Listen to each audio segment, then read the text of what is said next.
Presidents, royalty and foreign dignitaries have joined thousands of mourners to pay their respects to Queen Elizabeth as she lies in state in Westminster Hall. More than 100 heads of state and 40 foreign royal family members have posed a mammoth logistical task for officials as they all descended on London. As the people have continued to file through Westminster Hall, behind them a steady stream of foreign dignitaries.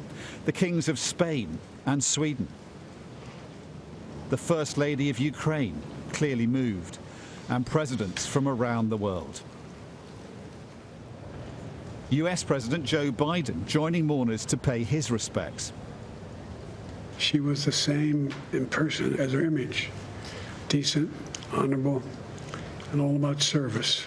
It's a loss that leaves a giant hole. And sometimes you think you'll never overcome it.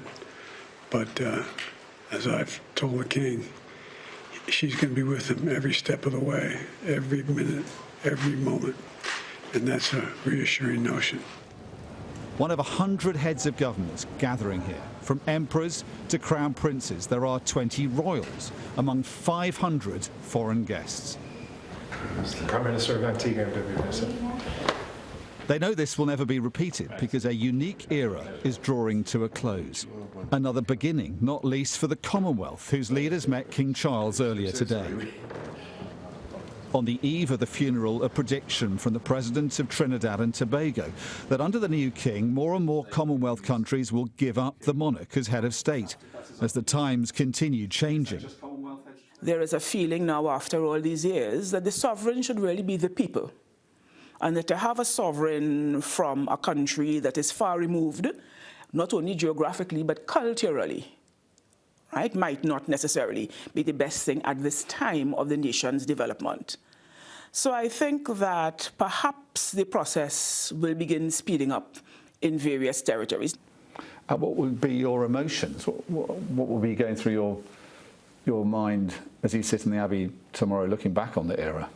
I thought, well, I really would have to carry my handkerchief with me because it's quite possible that I may shed a tear for the Queen. At this funeral, death will be the great leveller. Whatever the rank, dignitaries all arriving in coach class, bussed in from Chelsea's Royal Hospital. Being corralled in a glorified holding pen and then put on buses is not what world leaders are used to, but it is the only option, say officials, who've never had to deal with so many foreign dignitaries all at the same time. Noses are already out of joint. Resentment reportedly that the US president will be an exception, able to attend in Cadillac One. It is a diplomatic minefield. But as leaders and dignitaries filed into Buckingham Palace this evening, a sense of the enormity of this occasion.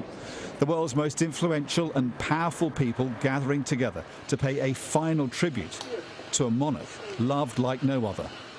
Dominic Waghorn, Sky News, Westminster.